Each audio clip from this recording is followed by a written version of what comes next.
الحمد لله وحده والصلاة والسلام على من لا نبي بعده لا نبي بعده ولا رسول بعده لا رسول بعده ولا معصوم بعده أما بعد فأعوذ بالله من الشيطان الرجيم بسم الله الرحمن الرحيم وما كان لكم أن تؤذوا رسول الله ولا أن تنكحوا أزواجه من بعده أبدا إن ذلكم كان عند الله عظيما وما كان لكم اور تمہارے لیے یہ بات جائز نہیں ان تؤذوا رسول اللہ کہ تم اللہ کے رسول صلی اللہ علیہ وسلم کو تکلیف پہنچاؤ ولا ان تنکحوا ازواجہ من بعدہ ابدا اور نہ یہ بات تمہارے لیے جائز ہے کہ تم ان کے بعد کبھی بھی ان کی بیویوں سے نکاح کرو ان ذالکم کان عند اللہ عظیما بے شک ایسا کرنا اللہ کے ہاں بہت بڑا گناہ ہے ان تبدوا شیئا او تخفوہ اگر تم کوئی چیز ظاہر کر کے کرو یا تم اسے چھپا کر کرو فإن اللہ کان بکل شیء علیما پس بے شک اللہ تعالی ہر چیز کو جاننے والے ہیں لا جناح علیہن فی آبائہن نبی صلی اللہ علیہ وسلم کی بیویوں پر کوئی گناہ نہیں کہ وہ سامنے آئیں اپنے باپوں کے ولا ابنائہن اور کوئی گناہ نہیں کہ اپنے بیٹوں کے سامنے آئیں ولا اخوانہن اور نہ اپنے بھائیوں کے سامنے کوئی گناہ ہے ولا ابنائی اخوانہن اور نہ ان کے بھتیجوں کے سامنے ولا ابنائی اخواتہن اور نہ ان کے بھانجوں کے سامنے ولا نسائہن اور نہ ان کی اپنی عورتوں کے سامنے آنے میں کوئی گناہ ہے ولا ما ملکت ایمانہن اور نہ ہی اپنی لونڈیوں کے سامنے آنے میں کوئی انہیں گناہ ہے واتقین اللہ اور اے پیغمبر صلی اللہ علیہ وسلم کی گھر والیو اللہ سے ڈرتی رہا کرو ان اللہ کان علی کل شیء شہیدا بے شک ہر چیز اللہ کے سامنے ہے صدق اللہ ومن اصدق من اللہ قیلا اللہم صل علی سیدنا ومولانا محمد وعلی آل سیدنا ومولانا محمد وبارک وسلم ثم سلم علیہ گرامی قدر سامعین حضرات محترم درس قرآن مجید کے سلسلہ میں 22واں پارہ سورۃ الاحزاب اس کی آیت نمبر 53 سے آیت نمبر 55 تک آج ہمارا سبق ہے آیت نمبر 53 چونکہ طویل آیت ہے اس کا پہلا حصہ ہم پچھلے سبق میں پڑھ چکے ہیں حضرات محترم آپ اس کی سابقہ تمام آیات بینات سبقن سن چکے ہیں الحمدللہ اللہ نے ہمیں پڑھنے کی توفیق عطا فرمائی اللہ تعالیٰ اس مبارک صورت کے اندر موجود احکام شریعت پر ہمیں عمل کی توفیق نصیب فرمائے قرآن ہمارے مذہب کی کتاب ہے ہمارے ایمان کی محافظ اور پہرے دار کتاب ہے حضرات صحابہ کرام رضوان اللہ تعالیٰ علیہم اجمعین کا یہ فرمانا ہے کہ اس امت کے اولین لوگوں کی اصلاح جس چیز کے ذریعے ہوئی ہے اس امت کے آخرین لوگوں کی اصلاح بھی اسی چیز کے ذریعے ممکن ہے اور وہ اللہ کا قرآن ہے چھٹے پارے میں سورہ مائدہ کے جہاں 13واں رکوع مکمل ہو رہا وہاں اللہ تعالیٰ نے ارشاد فرمایا یا ایھا الرسول اے پیغمبر صلی اللہ علیہ وسلم بلغ تبلیغ فرمائیے بلغ پہنچا دیجئے یا اللہ کیا چیز پہنچاؤں فرمایا ما انزل الیک من ربک جو احکامات میں اللہ نے آپ پر قرآن مقدس میں نازل فرمائے ہیں قرآن مجید میں موجود تمام احکام شرعیہ اپنی امت تک پہنچا دیجئے ان کی تبلیغ فرمائیے پہنچا دیجئے اگلے الفاظ بڑے عجیب ہیں اس آیت میں وَإِن لَّمْ تَفْعَلْ خدا نہ خواستہ اگر آپ نے ایسا نہ کیا حالانکہ آپ صلی اللہ علیہ وسلم سے احکام شریعت کا چھپانا یہ ناممکن ہے آپ علیہ الصلوۃ والسلام نے کما حقہ اللہ کا دین اپنی امت تک پہنچا دیا ہے اللہ تعالیٰ فرما رہے ہیں وَإِن لَّمْ تَفْعَلْ میرے پیغمبر اگر آپ نے قرآنی احکامات لوگوں تک نہ پہنچائے فما بلغت رسالتہ تو میں اللہ گواہی دے رہا ہوں کہ پھر آپ نے شریعت لوگوں تک پہنچائی ہی نہیں. یا اللہ جب قرآن بیان کریں گے، شریعت کے احکامات بیان کریں گے تو لوگ جان کے در پہ ہو جائیں گے، جان کے دشمن بن جائیں گے. پھر کیا ہوگا؟ اللہ تعالیٰ نے اسی آیت میں جواب دیا، واللہ یعصمک من الناس. میرے حبیب آپ میرا قرآن سناتے رہیں، میں اللہ آپ کی جان کی حفاظت فرماتا رہوں گا. تو میرے بھائیوں، یہ ایمان کی بھی محافظ کتاب ہے، اس سے جڑنا جان کی حفاظت کا بھی سبب ہے. اللہ ہم سب کو دل و جان سے جڑنے کی توفیق عطا فرمائے. چونکہ ہم سبقن پڑھ رہے ہیں تو یہ درس کی مجلس ہیں، یہ ہمارے قرآنی اسباق ہیں، تاکہ اللہ کرے ہمیں قرآنی علم نصیب ہو جائے، اور قرآنی علم نور ہے، اس سے دل منور ہوتے ہیں. سورہ احزاب کے اندر اللہ تبارک و تعالی نے 19 احکام بیان فرمائے ہیں. کتنے جی؟ یہ کئی مرتبہ بات دہرائی جا چکی ہے. 19 احکام بیان فرمائے ہیں، جن میں سے 8 احکام جناب رسول اللہ صلی اللہ علیہ وسلم کے لیے، 9 احکام مومنین کے لیے، اور 2 احکام ازواج مطہرات کے لیے، آپ علیہ السلام کی ازواج مطہرات کے لیے. احکام ہیں، خطابات ہیں. چنانچہ ایمان والوں کے لیے جو خطابات ہیں ان میں ہم سب آتے ہیں، وہ ہماری تعلیم ہے، وہ اللہ کی جانب سے ہمیں کرنے کا کہا گیا ہے. اور یہ کتنے ہیں جی؟ 9 احکام ہیں جو اس صورت میں موجود ہیں. 8 احکام خاص ہیں رسول اللہ صلی اللہ علیہ وسلم کے ساتھ، اور 2 احکام خاص ہیں میرے نبی کے گھرانے مقدس کے ساتھ. جو 9 احکام مومنین کے لیے ہیں ان میں سے یہ 7واں حکم چل رہا ہے. پیچھے آیت نمبر 53 کا پہلا حصہ، یا ایھا الذین آمنوا لا تدخلوا بیوت النبی الا ان یؤذن لکم الی طعام غیر ناظرین اناہ. اے ایمان والو، نبی صلی اللہ علیہ وسلم کے گھر میں بلا اجازت تمہیں داخل ہونے کی اجازت نہیں ہے، کہ تم بغیر اجازت طلب کیے یا بغیر دعوت رسول صلی اللہ علیہ وسلم کے ان کے حجروں میں چلے جاؤ، یہ تمہیں اجازت نہیں ہے. یہ پردے کا پہلا حکم آ رہا ہے. اور مزے کی بات ہے، یہ آیات حضرت عمر فاروق رضی اللہ تعالی عنہ کی طلب پہ اللہ نے نازل فرمائی. حضرت عمر رضی اللہ تعالی عنہ ایک دن عرض کرتے ہیں، یا رسول اللہ، چونکہ گھروں میں بیت الخلاء بنانے کا رواج نہیں تھا، راتوں میں خواتین مل کر، گھر کی 4-5 خواتین، اڑوس پڑوس کی خواتین مل کر باہر کھلے میدان میں چلی جاتی تھیں اور جا کے اپنی حاجت پوری کر کے پھر واپس آیا کرتی. راتوں میں جایا کرتی تھیں خواتین. یوں طبیعتیں بھی مائل ہو جاتی ہیں، پھر جب ایک طبیعت بن جائے تو وہ عادت بن جاتی ہے. تو ایمان والی، چونکہ بھی پردے کا حکم نہیں تھا، ایمان والی خواتین بھی جا رہی ہیں جو آزاد ہیں، اور لونڈیاں بھی باہر جاتی تھیں. منافقین عموماً لونڈیوں پہ آوازیں کسا کرتے، چونکہ وہ ان کا باطن میلا تھا، وہ باطن کے اعتبار سے اچھے لوگ نہیں تھے، اندر سے وہ یہودی تھے، کافر تھے، اور صرف انہوں نے کلمہ کی آڑ لی ہوئی تھی منافقین. تو اپنی بری نیت کو یوں وہ پورا کرتے کہ رات کے اندھیرے میں خواتین کو تنگ کرنے کے لیے آوازیں کستے، اور وہ سمجھتے یہ لونڈیاں جا رہی ہیں. کبھی کبھار آزاد خواتین اور امہات المومنین بھی ان کی آواز کی زد میں آ جاتی.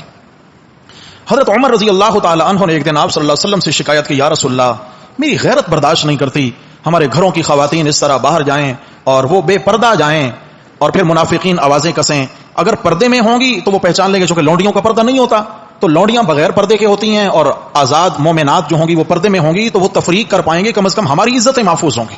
آپ علیہ السلام نے فرمایا، عمر، میں شریعت کی اپنی جانب سے پابندی بڑھا نہیں سکتا. جو پابندی اللہ لگائیں گے دل و جان سے قبول ہے، مگر اللہ کی جانب سے حکم نہیں آیا تو میں اپنی طرف سے کیسے کہہ دوں. حضرت عمر رضی اللہ تعالی عنہ کہ دل کی یہ تڑپ تھی اور یہ ایمانی غیرت بھی تھی ایک، اس لیے کہ مومن جو ہوتا ہے وہ غیرت مند ہوتا ہے. ایک حدیث میں آیا، لا ایمان لمن لا غیرت لہ، اس شخص میں ایمان بھی نہیں جس میں غیرت. اور آپ علیہ السلام نے فرمایا کہ 3 لوگوں پر جنت کا داخلہ حرام ہے. ان میں سے ایک شخص بیان کیا، دیوس. دیوس جنت میں نہیں جائے گا. وہ کلمہ پڑھتا ہے، وہ نمازیں پڑھتا ہے، وہ سب کچھ کرتا ہے، وہ دیوس ہے، جنت میں نہیں جائے گا. صحابہ نے پوچھا، یا رسول اللہ، دیوس کون ہے؟ فرمایا، جس کو اپنی عزت پہ غیرت نہیں آتی. وہ کون ہے؟ بیوی بے پردہ باہر نکلتی ہے، بیٹیاں جوان ہیں بے پردہ باہر نکلتی ہیں، اور گھر کے اندر غیر مردوں کا بلا حجاب آنا جانا ہے، بلا روک ٹوک آنا جانا ہے، اور گھر کے مرد کو اگر ٹس سے مس نہیں ہوتا تو میرے بھائیوں معذرت کے ساتھ نبی علیہ السلام نے اس کا نام کیا رکھا ہے؟ دیوس. اور فرمایا دیوس کو اللہ جنت کا داخلہ نصیب نہیں فرمائیں گے. بڑی خطرناک بات ہے. اس لیے میرے بھائیوں، مومن کو جس طرح اپنا ایمان عزیز ہونا چاہیے، اس طرح اپنی عزت بھی عزیز ہونا چاہیے. اور ایک جو دین کا داعی ہے، وہ علماء ہیں، وہ دیندار لوگ ہیں، وہ داڑھی پگڑی والے ہیں، ان کا دین سے تعلق ہے، ان کو تو اور زیادہ اہتمام کرنا چاہیے اس چیز کا. یہ آیت حضرت عمر فاروق رضی اللہ تعالی عنہ نے اپنی طلب دکھائی، میرے رب نے یہ آیات نازل فرما کر حضرت عمر فاروق کی تائید فرما دی. اور پردے کا حکم آ گیا. ازواج مطہرات کے لیے یہ الگ بات ہے. حضرت زینب کی شادی کا ان کے دعوت ولیمہ کا دن تھا اور آپ علیہ السلام نے صحابہ کرام کو مدعو کیا, یہ دعوت کے لیے آئے. کھانا پکنے میں ابھی تاخیر تھی, کچھ لوگ پہلے ہی آ کر کے بیٹھ گئے.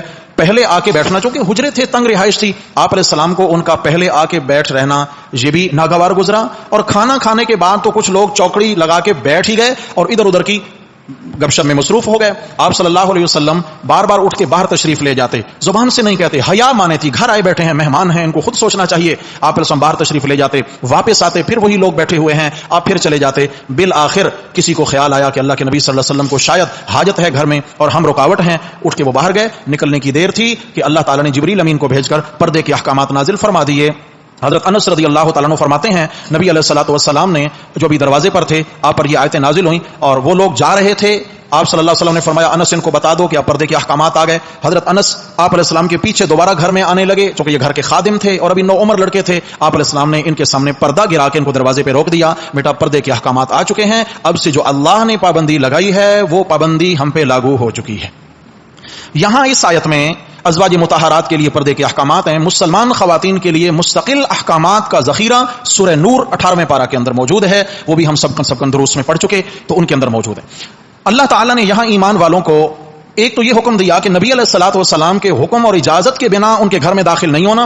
اگر کچھ مانگنا ہو, کوئی چیز چاہیے ہو, آپ علیہ السلام گھر پہ نہ ہو, ازواج مطہرات گھر پہ ہیں, تو تم آ کے کیا کرو, فاسألوہن من وراء حجاب, فرمایا ان سے کوئی چیز مانگنی ہو تو پردے کے پیچھے سے مانگنا ہے, اب پردے کے سامنے آنے کی اجازت نہیں. ایک نہیں آ گئی جو ایمان کے لیے بہت ضروری تھی. فرمایا وما کان لکم ان تؤذوا رسول اللہ, ایمان والو تمہارے لیے یہ بات کسی صورت جائز نہیں ہے, کسی صورت جائز نہیں ہے. ما کان لکم, تمہیں اس کی ذرہ برابر اجازت نہیں کہ تم اللہ کے رسول صلی اللہ علیہ وسلم کو ایذا پہنچاؤ. اللہ کے نبی کو ستانا حرام ہے, بلکہ کفر کی حد تک پہنچا دیتا ہے. اللہ کے نبی کو ستانا یہ کسی عام انسان کو ستانا نہیں ہے. آپ علیہ السلام کا دل دکھانا. آپ صلی اللہ علیہ وسلم نے فرمایا میرے صحابہ کو ایذا مت دینا, میرے من آذاہم فقد آذانی, جس نے میرے صحابہ کو ستایا وہ یوں سمجھے اس نے مجھے ستایا. من آذاہم, جس نے میرے صحابہ کو ایذا پہنچائی اس نے گویا مجھے ایذا پہنچائی. ومن آذانی فقد آذ اللہ, جس نے مجھے تکلیف پہنچائی گویا اس نے اللہ کو تکلیف پہنچائی, اللہ کو ستایا. ومن آذ اللہ فیوشک ان یاخذ, پھر جس نے اللہ کو ستایا یعنی اللہ کو ناراض کیا, پھر خطرہ ہے کہ اللہ اس کی گرفت کر لیں, اس پہ اللہ کا غضب نازل ہو جائے. یوں کڑی ملائی ہے. دیکھیے فرمایا صحابہ کو ستانا رسول اللہ کو ستانا ہے, رسول اللہ کو ستانا اللہ کو ستانا ہے, اور اللہ کو ستانے والے کا خاتمہ بڑا خطرناک ہے. اس طرح آپ علیہ السلام نے فرمایا فاطمہ تو بضعۃ منی, فاطمہ میرے جگر کا ٹکڑا ہے, جس نے اسے ستایا اس نے مجھے ستایا, جس نے اسے ستایا اس نے مجھے ستایا. اور فرمایا حضرات حسنین کریمین, یہ میرے 2 پھول ہیں, جس نے ان سے پیار کیا اس نے مجھ سے پیار کیا, جس نے ان سے محبت رکھی اس نے. تو حضرات دیکھیے آپ علیہ الصلوۃ والسلام نے اپنے اہل بیت کے احترام اور محبت کی جہاں تلقین فرمائی, وہاں تمام صحابہ کرام کی جماعت کو بھی ستانے سے منع کیا. میرے صحابہ کو ستانے کی اجازت نہیں ہے, اس لیے کہ کڑیاں جڑتی ہیں, کڑیاں. اس لیے یہاں اس آیت میں فرمایا وما کان لکم ان تؤذوا رسول اللہ, تمہارے لیے جائز نہیں ہے کہ تم رسول اللہ صلی اللہ علیہ وسلم کو ستاؤ. اللہ کے نبی کو ستانا یہ ایمان سے محرومی کی دلیل ہے. نمبر 2 ولا ان تنکحوا ازواجہ من بعدہ ابدا, نبی علیہ الصلوۃ والسلام کے انتقال کے بعد ان کی ازواج مطہرات سے تمہارا نکاح کرنا بھی حرام ہے. خیال کرنا بھائی, عام ایک مسلمان فوت ہو جاتا ہے, بھلے وہ شہید ہو جاتا ہے, طبیعی موت مر جاتا ہے, تو ان کی جو بیوہ ہیں عدت گزارنے کے بعد آگے نکاح کرنا چاہیں تو نکاح کی اجازت, عدت کے بعد نکاح کرنا چاہیں تو نکاح کی اجازت ہے. بلکہ اجازت کیا ہے, سورہ نور کے اندر اللہ تعالیٰ نے نکاح کرنے کا حکم دیا ہے کہ بیوہ کو اب ایسے نہیں بٹھاؤ, اس کو نکاح کے بندھن میں باندھ دو, اس لیے کہ اس کی زندگی نکاح کی زندگی سے مانوس رہی ہے, اس کی طبیعت نکاح سے مانوس رہی ہے. اب نکاح سے مانوس اس کی زندگی اچھی گزر جائے گی. اگر نکاح کے بنا بٹھاؤ گے اس کا جینا مشکل ہو جائے گا, چاہے وہ مرد ہو یا وہ عورت ہو. مرد کی اہلیہ کا انتقال ہو تو بھی اس کے نکاح کا انتظام کرو, اور عورت کا کے شوہر کا انتقال ہو تو عدت کے بعد اس کے. البتہ مسئلہ صرف فرق اتنا ہے کہ مرد اپنی بیوی کے انتقال کے بعد جب چاہے نکاح ثانی کر سکتا ہے. بیوی کا انتقال ہوا, وہ تو بیوی کی زندگی میں بھی نکاح کر سکتا تھا, اس طرح انتقال کے بعد پابندی نہیں ہے. البتہ عورت کے لیے چونکہ 4 مہینے اور 10 دن کا سوگ ہے تو وہ کیا کرے گی, عدت گزارنے کے بعد آگے نکاح کرنا چاہے تو کر سکتی ہے. مگر ازواج مطہرات کے لیے پابندی لگا دی. آپ صلی اللہ علیہ وسلم کے انتقال کے وقت جو ازواج مطہرات زندہ موجود تھیں وہ 9 بیویاں تھیں. آپ علیہ الصلوۃ والسلام نے 11 شادیاں کی ہیں اور آپ کے انتقال کے وقت کتنی بیویاں زندہ موجود ہیں جی؟ 9 بیویاں زندہ موجود ہیں. 2 کا پہلے انتقال ہو چکا. اللہ تعالیٰ نے فرمایا کہ میرے نبی صلی اللہ علیہ وسلم کے بعد تم ان کی ازواج سے نکاح نہیں کر سکتے. نکاح نہیں ہوگا, عدت گزر جائے تب بھی نہیں ہوگا, کسی صورت نہیں ہوگا. اس کی 2 وجہ ہیں. پہلی وجہ تو یہ, ہم اگر پیچھے آئیں تو اسی صورت میں اللہ تبارک و تعالیٰ نے بیان فرما دی ہے. یہ آیت نمبر 6 کے اندر فرمایا النبی اولا بالمؤمنین من انفسہم, نبی صلی اللہ علیہ وسلم کا ایمان والوں پر ان کی جانوں سے بھی بڑھ کر حق ہے. میری جان پہ اتنا حق نہیں کہ میں اپنی جان کو سکون میں رکھوں جتنا اللہ کے نبی کو سکون پہنچانا میرے اوپر لازم ہے. اللہ کے نبی صلی اللہ علیہ وسلم کو راضی رکھنا ہر مومن پر لازم ہے. اللہ کے نبی کا مومنوں کی جانوں سے بڑھ کر ان پہ حق ہے. نمبر 2, وَأَزْوَاجُهُ أُمَّهَاتُهُمْ, آپ علیہ السلام کی بیویاں مومنوں کی مائیں ہیں. کیا ہیں جی؟ مجھے بتائیں کسی صورت ماں سے نکاح ہوگا؟ البتہ اب یہ سوال پیدا ہوتا ہے جب مائیں ہیں تو پردہ کیوں؟ جب مائیں ہیں تو پھر پردے کا حکم کیوں آیا؟ دوستو یاد رکھیے, مائیں ہونا صرف 2 اعتبار سے ہے, احترام اور حرمت نکاح.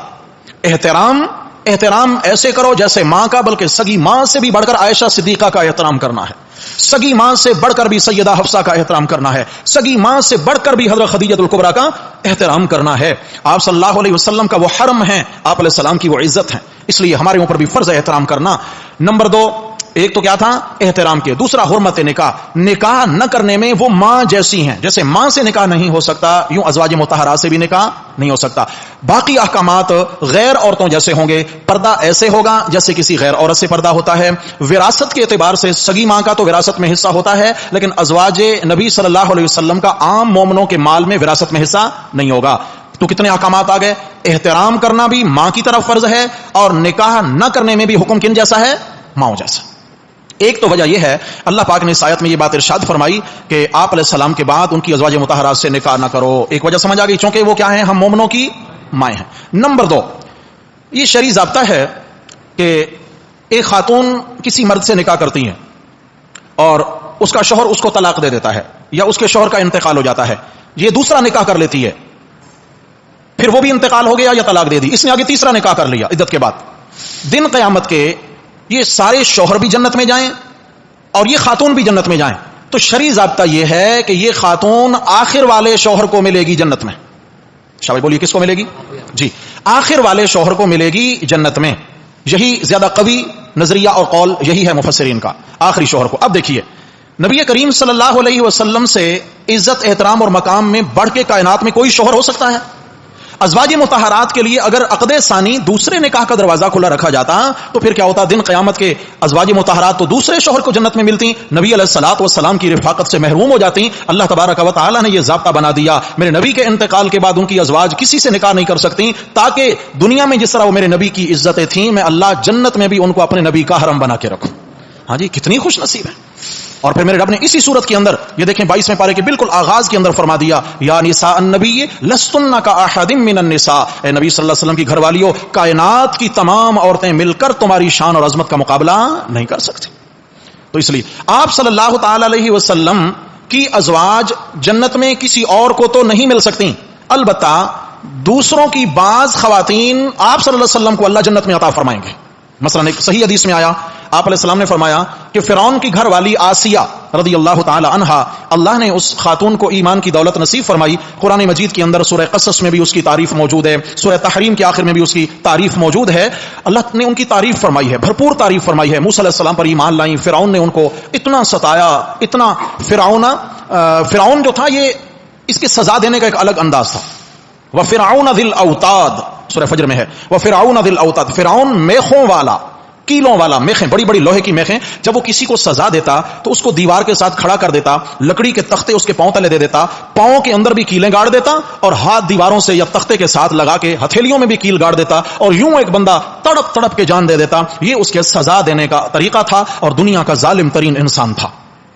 حضرت آسیہ رضی اللہ تعالی عنہا جو فرعون کی گھر والی تھیں اور ایمان لے آئیں, اس کے بعد فرعون نے سب سے پہلے ان کو محل کی آرام والی زندگی سے محروم کیا, گھر سے نکال دیا, پھر بھی ایمان نہ چھوڑا. پھر اس کے بعد یہ ہوا کہ ان کو شہر کی صفائی ستھرائی پہ لگا دیا, جیسے عام صفائی ستھرائی والے لوگ ہوتے ہیں. مگر سیدہ آسیہ نے پھر بھی ایمان نہ چھوڑا تو آخر میں کیا کیا اس نے؟ کیل گاڑ کے یہ اذیت اور تکلیف دینا شروع کر دی. تو جو وہ کیل گاڑے اور پھر اس پر شرطیں لگا دیتا, اس پر اپنے فوجی مقرر کر دیتا جو کوڑے برساتے, اور کوڑوں پہ کیل لگے ہوتے اور بدن پہ جب کوڑا پڑتا تو خون کے چھینٹے اڑ کے پڑتے تھے, خون کے چھینٹے, اذیت پہنچاتا. حضرت آسیہ آسمان کی طرف دیکھ کے مسکراتی تھیں. فرعون نے پوچھا راز کیا ہے؟ لوگ تو بل بلا اٹھتے ہیں اور میرے کوڑے کے وار کو نہیں برداشت کر سکتے, تجھے کیا ہو گیا؟ حضرت آسیہ کہنے لگیں کہ جب تیرے شرطے اور تیرے فوجی مجھ پہ ظلم ڈھاتے ہیں, میرا اللہ آسمانوں کے پردے ہٹا کر مجھے جنت میں اپنا محل دکھانا شروع کر دیتا ہے, اور میں کھو جاتی ہوں جنت کے محل کے دیدار میں, اور مجھے یہ دنیا کی ایذا کوئی ایذا نہیں لگتی ہے. اس حال میں حضرت آسیہ نے جان دے دی. نبی علیہ السلام نے فرمایا مجھے امید ہے اللہ تعالی حضرت آسیہ کی ان قربانیوں کی بدولت جنت میں آسیہ کا رشتہ مجھے نصیب فرمائیں گے. قربان جاؤں, قربان جاؤں. ایمان کی کیا قیمت لگائی میرے رب نے, کیا دولت نصیب ہوئی کہ امام المرسلین صلی اللہ علیہ وسلم سے حضرت آسیہ کا اللہ جنت میں نکاح کروائیں گے. اور اس طرح آپ علیہ السلام نے فرمایا حضرت عیسیٰ علیہ السلام کی والدہ بی بی مریم جنت میں اللہ ان کا بھی میرے ساتھ نکاح کریں گے جنت میں. دنیا میں تو ان کی شادی نہیں ہوئی, بغیر شوہر کے اللہ نے بیٹا عطا فرمایا, تو اللہ تعالیٰ جنت میں. تو بہرحال ضابطہ یہ عرض کیا جا رہا تھا کہ آپ صلی اللہ علیہ وسلم کے بعد آپ کی ازواج مطہرات سے نکاح کرنے کی اجازت نہیں. ان ذالکم کان عند اللہ عظیما, فرمایا بے شک یہ تمہارا کام, یعنی اللہ کے نبی کی بیویوں کے ساتھ نکاح کرنا, یہ کام اللہ کے ہاں بہت بڑا جرم ہے. عظیما, گناہ کے اعتبار سے بہت بڑی بات ہے, اس سے بچو, تمہارا ان سے نکاح نہیں ہوگا. ان تبدو شیئا او تخفوا. اب سمجھیے بات, حدیث میں آتا ہے کہ بعض منافقین نے آپ صلی اللہ علیہ وسلم کی زندگی میں یہ ارادے دلوں میں پال رکھے تھے. کچھ نے دلوں میں ارادے چھپا رکھے تھے, کچھ نے اپنے ان گندے ارادوں کے حفوات کو منہ سے بک دیا اور کہنے لگے کہ نبی علیہ السلام کے انتقال کے بعد ایک نکاح میں تو عائشہ سے نکاح کروں گا, ایک نے کہا میں حفصہ سے نکاح کروں گا, ایک نے کہا میں زینب سے نکاح کروں گا, میں فلاں فلاں فلاں سے. بعض منافقین, کچھ منافقین ایسے تھے کہ جنہوں نے منہوں سے نہ کہا, دلوں میں یہ ارادہ چھپا کے رکھا. اللہ تعالیٰ نے یہاں یہ بات واضح فرما دی, ان تبدو شیئا, فرمایا اگر کوئی چیز تم ظاہر کر کے کہہ دو, جیسے کہ بعض منافقین کہہ رہے, او تخفو ہو, یا تم اس کو چھپا کے رکھو اپنے دلوں کے اندر اس ارادے کو, فإن اللہ کان بکل شیء علیما, ہر چیز اللہ کو معلوم ہے, ہر چیز اللہ کو, اللہ دلوں کے حال جاننے والے ہیں. تمہارے ان ارادوں کو اللہ بھانپ رہے ہیں, اللہ جان رہے ہیں. تمہارے ارادوں کو جان کر اللہ تمہیں سخت سے سخت سزا دیں گے, لہذا تمہارے لیے بہتر ہے کہ توبہ طائب ہو جاؤ. اب اگلی آیت میں اللہ نے ازواج مطہرات کے پیچھے تو پردے کے اعتبار سے پابندی لگائی کہ تم کسی کے سامنے نہیں آ سکتی ہو, پردے کے پیچھے بات ہوگی. تو آگے فرمایا کہ خیال کرنا, بعض ایسے محرم رشتے ہیں کہ جن سے پردہ نہیں ہے, بعض ایسے قریبی رشتے ہیں کہ جن سے پردہ نہیں ہے. اس سے بھی زیادہ تفصیل سورہ نور کے اندر موجود ہے عام مومنات کے لیے. تو کیا فرمایا, لا جناح علیہن فی آبائہن, ازواج مطہرات پر کوئی گناہ نہیں کہ وہ اپنے باپوں کے سامنے آئیں. والد کے سامنے آ گئی بیٹی, باپ کے سامنے آئے, تو فرمایا اس پر بیٹی پر کوئی گناہ نہیں ہے, جائز ہے اس کے لیے. نمبر 2, ولا ابنائہن. اچھا مزے کی بات ہے, یہاں باپ کا ذکر کیا ہے, چچا اور ماموں کا ذکر نہیں کیا. چچا اور ماموں کیا ہوتے ہیں بھائی؟ محرم ہوتے ہیں, ان سے نکاح بھی جائز نہیں, تو ان سے پردے کی بھی ضرورت نہیں ہے. اصل میں اس کا ایک جواب تو یہ ہے کہ چچا اور ماموں باپ جیسے ہوتے ہیں, جب باپ کا تذکرہ آ گیا تو چچا اور ماموں بھی اس میں آ گئے. عم الرجل سن و ابی, حدیث میں آیا کہ ایک شخص کا چچا اس کے باپ کی مانند ہے, احترام عزت میں باپ کی مانند ہے. علامہ ابن کثیر رحمۃ اللہ علیہ نے تفسیر ابن کثیر کے اندر ایک اور توجیہ لکھی ہے اس کی. وہ فرماتے ہیں کہ چچا اور ماموں کا اس لیے تذکرہ نہیں کیا چونکہ بات آ رہی تھی ازواج مطہرات کی, عام مومنات کی نہیں, ازواج مطہرات کی, اور ان کی عزت کو محفوظ رکھنا ہر لحاظ سے ضروری تھا کہ ان کا تذکرہ بھی گھر سے باہر نہ جائے. چچا اور ماموں کہیں اپنے بیٹوں کے سامنے ان کا تذکرہ نہ کر دیں, اپنے بیٹوں کے سامنے تذکرہ نہ کر دیں, ان کے ذہن ان کی جانب متوجہ نہ ہو جائیں کہ ہاں اگر جائز ہوتا تو ہم نکاح کر لیتے. اس لیے چچا اور ماموں کے لیے بھی اجازت نہیں دی ہے. ازواج مطہرات کی عزت پر اللہ نے یوں پہرا دیا. نمبر 2, ولا ابنائہن, اور اپنے بیٹوں کے سامنے آنے میں بھی کوئی گناہ نہیں. ولا اخوانہن, اپنے بھائیوں کے سامنے آنے میں بھی کوئی گناہ نہیں. ولا ابناء اخوانہن, اور اپنے بھائیوں کے بیٹے, بھتیجوں, سگا بھتیجا. ایک تو ہوتا ہے نا کہ کزن کا بیٹا, نہیں, کزن بھائی نہیں اور کزن کا بیٹا بھتیجا نہیں ہے, وہ غیر محرم ہے, سمجھ آئی. اپنے سگے بھائیوں کے سامنے آ سکتی ہیں. ولا ابناء اخواتہن, بھتیجوں کے سامنے آ سکتی ہیں, سگے بھانجوں کے سامنے آ سکتی ہیں, بہنوں کے بیٹوں کے. ولا نسائہن, اور ان پر کوئی گناہ نہیں اگر وہ اپنی عورتوں کے سامنے آئیں. یہ بات عجیب ہے جی, توجہ, ان پر کوئی گناہ نہیں کہ اپنی عورتوں کے سامنے. بھئی عورت کا عورت سے بھی پردہ ہوتا ہے کیا؟ بولتے نہیں ہیں. تو جب ہر بندہ یہ بات سمجھ سکتا ہے کہ عورت کا عورت سے, مرد کا مرد سے پردہ نہیں ہے, اس طرح عورت کا عورت سے پردہ چہرے وغیرہ کا نہیں ہے, آ سکتی ہیں, مل جل سکتی ہیں, بات چیت ہو سکتی ہے. پھر قرآن نے یہاں عورت کے متعلق خصوصیت سے کیوں کہا کہ عورتوں کے سامنے بھی آ سکتی ہو؟ اسی طرح کے الفاظ سورہ نور کے اندر ہیں، اے مومنہ بیوی ہو تم اپنی عورتوں کے سامنے بھی آ سکتی ہو. تو یہ عورتوں سے کون مراد ہے؟ مفسرین نے ایک عجیب بات لکھی ہے، فرمایا کہ اس سے مراد با کردار عورتیں ہیں. با کردار کون؟ عزتدار اچھے کردار کی مالک عورتیں، ان سے پردہ نہیں ہے. جو بد کردار عورتیں ہیں ان سے بھی پردہ ہے. نہیں سمجھے بات؟ جو کردار کی اچھی نہیں ہے ان سے کیا ہے؟ ایک شریف مسلمان عورت کا اس سے بھی پردہ ہے. اس لیے کہ اگر وہ سامنے آئے گی، وہ بار بار گھر میں اس کا آنا جانا ہوگا، اور باہر اس کے غلط مردوں سے تعلقات ہیں، میل ملن ہے، تو یہ باہر جا کے کہیں اس شریف با پردہ خاتون کا ان سے تذکرہ نہ کرے، اور وہ مرد کہیں خدا نہ خواستہ اس با پردہ مسلمان عورت کی عزت کے در پہ نہ ہو جائے. اس لیے یہ تنبیہ فرما دی ہے کہ شریف عورتوں سے تو پردہ نہیں ہے، لیکن بگڑے مزاج کی خاتون کو گھر میں آنے نہیں دینا. جس کا مزاج بگڑا ہوا ہے، جس کے مزاج کے اعتبار سے تم مطمئن نہیں ہو، ان کو اپنے گھر کی عورتوں سے مت ملنے دو. اگر وہ کہتا جی کیوں پابندی لگانا ہے، بھلے وہ جتنی قریبی رشتہ دار عورت ہو، اگر اس کا کردار، اس کا اخلاق اچھا نہیں ہے معاشرے کے اندر، تو یاد رکھیے اس پر پابندی لگانا یہ گھر کے مردوں کی ذمہ داری ہے کہ تم ہماری بیویوں سے نہیں مل سکتی، ہماری بہنوں سے نہیں مل سکتی، ہماری جوان بچیوں سے نہیں مل سکتی ہو. پابندی لگائیں. خدا نہ خواستہ کہیں یہ جراثیم آگے پھیل نہ جائے، خدا نہ خواستہ کہیں یہ گناہ کا راستہ ان کے لیے نہ کھل جائے. آگے فرمایا وما ملکت ایمانہن، اور اپنی لونڈیوں سے بھی پردہ نہیں ہے. لونڈیاں یہ بھی محرم ہیں. واتقین اللہ، پردے کا حکم بیان کر کے اللہ پاک نے فرمایا اے نبی صلی اللہ علیہ وسلم کی گھر والیو، ہمیشہ میں اللہ سے ڈرتی رہنا. کس سے؟ پیچھے شریعت کا حکم آ گیا، پردہ ہے. اب پردہ آسان ہے؟ بہت مشکل ہے، بڑا جبر کرنا پڑتا ہے، معاشرے سے ٹکر لینا پڑتی ہے. جو ہماری مائیں بہنیں بیٹیاں پردے کرتی ہیں، اللہ ان کو برکت عطا فرمائے، ان سے پوچھیں کتنا سننا پڑتی ہیں، کتنا معاشرے کے خاص کر خاندان کے لوگوں کی طرف سے جو ہے نا ان کو نشانہ بنایا جاتا ہے. پھر بھی اگر وہ ڈٹ کے اللہ رسول کے حکم کو پورا کر رہی ہیں، میرے رب نے اشارہ فرمایا کام بڑا مشکل ہے. واتقین اللہ، میں اللہ سے ڈرتی رہنا. جس کے دل میں اللہ کا خوف بیٹھ گیا، پھر وہ کسی سے بھی متاثر ہونے والی نہیں ہے. میں اللہ سے ڈرتی رہو تاکہ میں اللہ کی نافرمانی نہ ہو جائے. ان اللہ کان علی کل شیء شہیدا، ہر چیز اللہ کی نگاہ میں ہے. میں اللہ سب کچھ دیکھ رہا ہوں، کون کیا کر رہا، کون کتنے پانی میں ہے، کس کے ایمان کی کیا کنڈیشن ہے، کس کے تقوی اور کردار کی کیا کیفیت ہے. ہر انسان کے معاملات میں اللہ کی نظر میں ہیں. وقت آنے پر مناسب جزا و سزا دوں گا. اس لیے میرے بھائیو، یہ 7واں حکم ایمان والوں کے لیے بیان ہوا، اور ساتھ ہی ازواج مطہرات کا بھی ذکر آ گیا. پردے کے احکامات کے اعتبار سے عام مومنات جو ہیں، عام مومنات، ان کے لیے قدر احکامات اور ہیں. لیکن پردے کے آگے چونکہ مسائل آنے والے ہیں، تو وہ مسائل کس طریقے سے ہیں، مسلمان خاتون کا کس کس سے پردہ ہے، اور کس کنڈیشن کا پردہ ہے، کن کیفیات میں پردہ ہے، مرد کا کس طریقے سے پردہ ہے، مرد بھی پردہ کرے گا مگر وہ کیسے کرے. یہ انشاءاللہ 1-2 آیات کے بعد آگے باقاعدہ طور پر یہ عنوان آنے والا ہے. دعا ہے اللہ تبارک و تعالی مجھے آپ کو شریعت کے احکامات کی پیروی نصیب فرمائے. اللہ تبارک و تعالی دین کے تمام معاملات میں کامل اخلاص کی دولت نصیب فرمائے. اقول قولی ھذا استغفر اللہ واتوب الیہ.